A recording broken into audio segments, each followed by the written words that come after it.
Les chefs qui, depuis de nombreuses années, sont à la tête des armées françaises, ont formé un gouvernement. Ce gouvernement, alléguant la défaite de nos armées, s'est mis en rapport avec l'ennemi pour cesser le combat.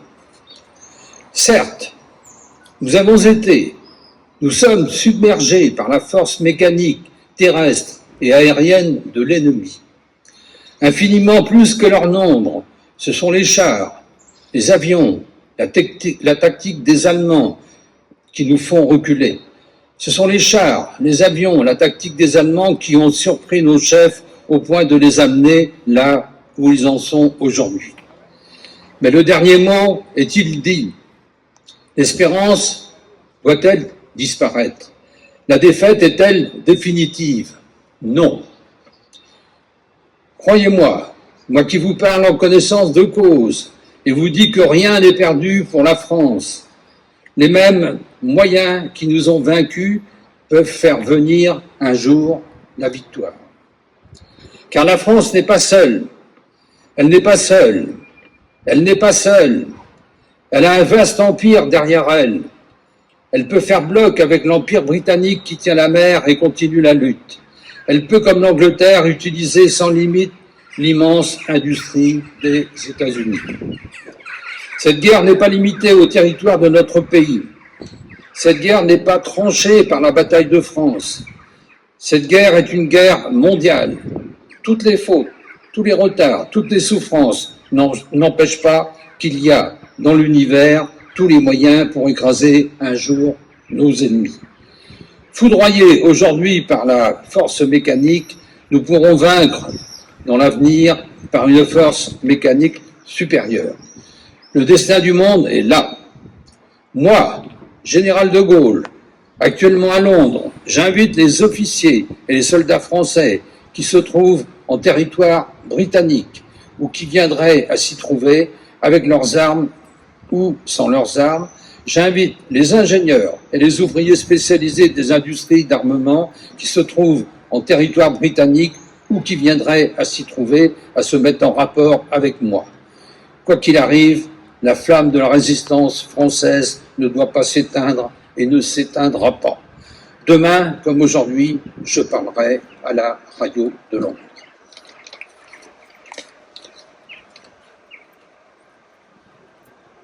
Lecture du message de Monsieur le ministre de la Défense. Madame Derbal. Londres, le 18 juin 40. Londres, capitale de l'Angleterre, est déjà un peu d'une France combattante depuis que la veille, elle a accueilli un général qui ne peut se résoudre à voir son pays capituler devant l'ennemi. Il a 49 ans et il s'appelle Charles de Gaulle. Naufragé de la défaite, sans troupes, sans moyens, sans guerre de crédit encore. Mais c'est lorsqu'il est seul et démuni de tout ce que révèle l'essentiel sur lequel tout l'avenir sera bâti. Une foi invincible dans le destin de la France, une confiance inébranlable dans la victoire des Alliés et dans les Français qui, ils le savaient, au plus profond d'eux-mêmes, n'accepteraient pas la soumission. Londres, le 18 juin 40, 18h, au siège de la BBC. Au milieu de la débâcle, au cœur du plus atroce effondrement de notre histoire, une voix s'élève. Une autorité forgée dans l'Apocalypse. Un Français parle aux Français. Un discours ciselé. 400 mots à peine. Quelques brèves minutes qui permettent de poser les bases d'un relèvement et d'exorciser la compromission.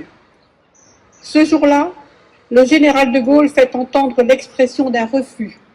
Un simple nom, 3 lettres, d'une telle vitalité que la défaite n'avait pas réussi à entamer. Non, la France n'est pas seule. Non, la guerre n'est pas terminée. Non, il n'y a aucune raison, ni de cœur, ni d'esprit, d'accepter l'armistice infamant. Ce soir-là, avec cette allocution que si peu ont entendue, mais que tant répéteront, le général a fait jaillir une étincelle qui a allumé un feu que certains pensaient de paille et qui n'a cessé de grandir. feu sacré devenant brasier, lorsque, tour à tour, des anonymes ont rejoint la résistance pour souffler sur ces braises. Il a réveillé des volontés qui, avant le 18 juin, frémissaient d'indignation et de liberté et qui se sont soulevées après lui. Ces émissaires, porteurs de la flamme, peu nombreux au début, finirent par former une armée. Combattants des forces françaises libres, résistants de l'intérieur de toutes les couleurs politiques, coalisés face au danger.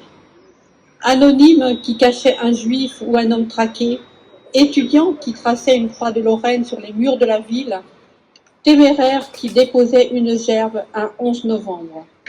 L'esprit de résistance sera partout. Il jaillira du vieux pays disloqué que la répression nazie, de plus en plus féroce, ne parviendra plus à empêcher de se rassembler.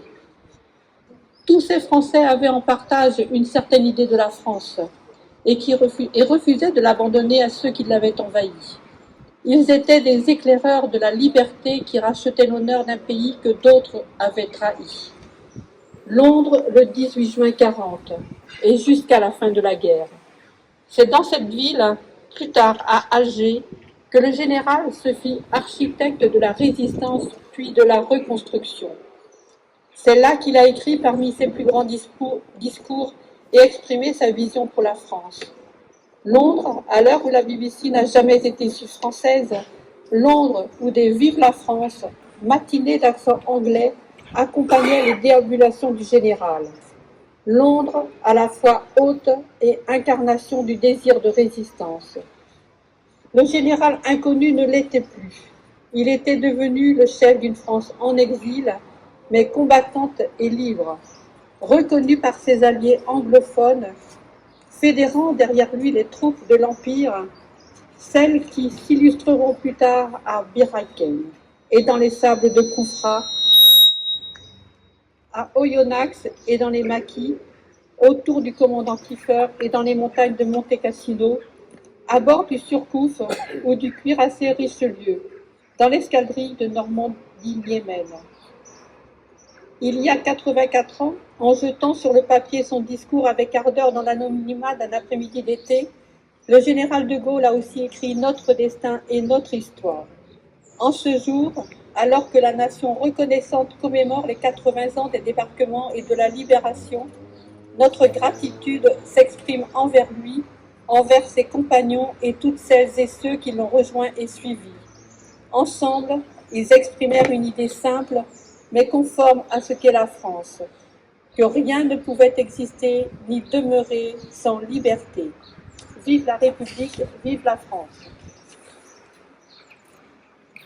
Porte-drapeau, drapeau au sautoir.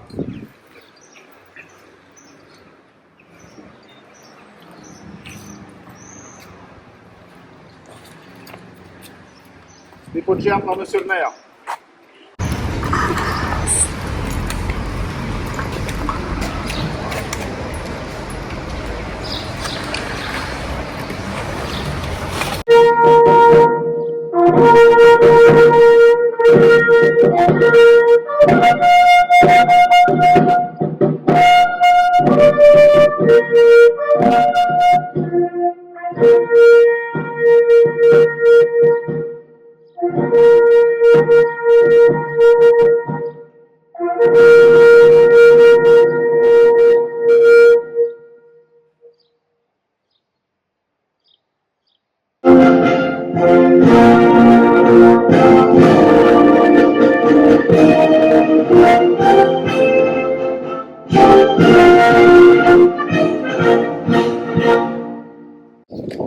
Très bien.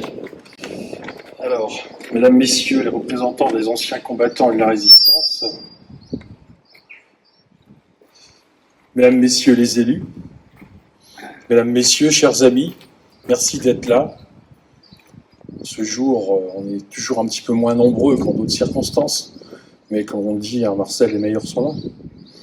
En tout cas, on est là aujourd'hui devant ce monument de la résistance. Notre monument est en réfection, comme la presse en fait l'écho. Après sera le lifting de celui-ci aussi. On va refaire des choses, on va refaire les peintures, tout, de façon à ce qu'il soit les plus flamboyants possibles, tous les deux. En tout cas, je compte véritablement sur les travaux qui sont réalisés sur notre beau monument aux morts qui retrouvera de sa splendeur, y compris le coq, comme m'a promis Bernard Roger. Le souvenir, puisque c'est là le souvenir, c'est la racine du présent. S'il s'efface en laissant partir avec lui les combats et les sacrifices du passé qui ont fait de nous ce que nous sommes, nous perdrons une partie de notre âme et nous perdrons le sens des valeurs et des sacrifices. C'est vrai, comme je disais, nous sommes ici devant le monument de la Résistance, mais on a également honoré par fleurissement les monuments de Montterrain, les stèles de Montterrain, les stèles de Adlis et Ange Mounier sur la route de Loya, la stèle Sassier et Quattreville, la stèle de Gustave Lemeur et aussi celle dédiée au Pleu Hermelais, mort pendant les bombardements de 1944 et qui se trouve dans le cimetière. Merci à mes adjoints qui se sont chargés de ce fleurissement ce matin même. Il y a 84 ans, notre pays était occupé, Paris tombait sous les mains nazies, le drapeau tricolore ne flottait plus. Il était remplacé par des insignes de la dictature et du fascisme. Des millions de civils étaient déboussolés, jetés sur les routes, sur la voie de l'exil et de la peur, et ceci sans espoir. Nous rendons aujourd'hui hommage aux combattants de notre liberté et de notre dignité au nom de la République. Nous rendons hommage à travers l'appel du 18 juin du général de Gaulle à celles et ceux qui se sont levés pour la libération de notre pays, à celles et ceux qui ont payé de leur vie cet héritage au-delà de toute valeur qu'est la liberté. Un legs qui paraît acquis, mais qui est en réalité si fragile, tout autant que l'est la dignité et la démocratie. Pour défendre notre liberté, nous devons conserver notre vigilance. Oui, il faut veiller, car les termes liberté, égalité, fraternité ont un sens qui n'a rien de banal. Mais il faut être vigilant, ils peuvent être oubliés, mal compris, et pire dévoyés. La force de l'habitude ou parfois la résignation et l'usure peuvent les recouvrir avec le temps, ce qu'on pourrait considérer d'une poussière fine, mais qui s'épaissit chaque année. Ces valeurs sont pourtant le trésor de ceux qui nous ont précédés. Elles ont fait l'essor de notre nation. Elles sont inévitables pour écrire l'avenir de notre civilisation. Il y a 84 ans, le général de Gaulle, chef des Français libres, crée l'ordre des Compagnons de la Libération. Le combat et l'honneur étaient ses moteurs. Winston Churchill disait du général de Gaulle qu'il avait emporté dans l'exil, avec lui, l'honneur de la France. Cet honneur de la France, c'est celui de tant d'hommes et de femmes qui sont morts pour défendre notre pays du joug du fascisme et des totalitarismes qui ont gangréné l'Europe et fait vaciller le monde. Ces sacrifices pour faire recouvrer sa liberté si chère et tant pleurée à notre pays, nous les devons à tous ces soldats, bien souvent anonymes, qui ont répondu à l'appel, un appel à la résistance universelle, qui a uni dans un même combat les résistants et nos alliés. Des combattants unis par le refus de la soumission, unis dans le courage, et je dirais même unis dans la bravoure. L'appel du 18 juin 40 nous dit que rien n'est perdu si l'on persévère. L'appel du 18 juin 40, c'était le message d'un grand visionnaire de l'histoire qui a compris qu'après l'éclipse de l'occupation, la lumière de la liberté reviendra, et avec elle l'honneur de la France. Les mêmes moyens qui nous ont vaincus peuvent faire venir un jour la victoire, lançait le général de Gaulle ce 18 juin 1940.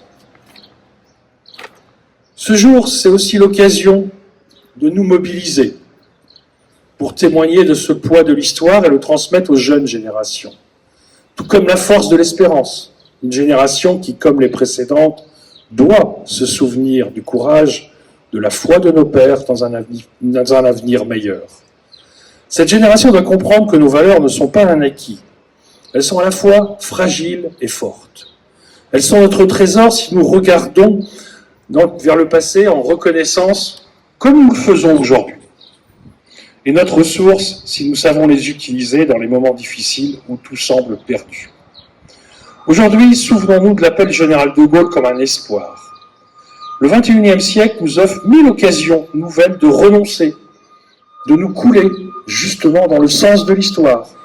Péril environnemental, péril démocratique, mondialisation et une nouvelle guerre froide. Les augures nous promettent un monde en nous laissant d'autres choix que de nous adapter et finalement de renoncer à ce que nous sommes. Nous sentons confusément le souffle d'un pessimisme ambiant, d'un défaitisme qui ne dit pas son nom, comme si certains déjà renonçaient à répondre aux défis de notre temps. Nous devons renouer avec la force morale de ceux qui, il y a 84 ans, ont refusé la défaite de l'esprit pour défendre avec lucidité une autre voie, celle-là salutaire et digne. Les valeurs républicaines ne sont pas éteintes pendant la Seconde Guerre mondiale, elles sont notre patronyme commun. Nous leur devons notre démocratie, et nous devons notre démocratie à celles et ceux qui sont tombés pour elle, civils, résistants militaires. Nous faisons fleurir ce monument aux morts au nom de la République aujourd'hui. Ceci pour célébrer le rassemblement de la nation, et je dirais célébrer et rendre hommage à nos héros. C'est notre devoir et nous en sommes fiers. Vive la République, vive la France.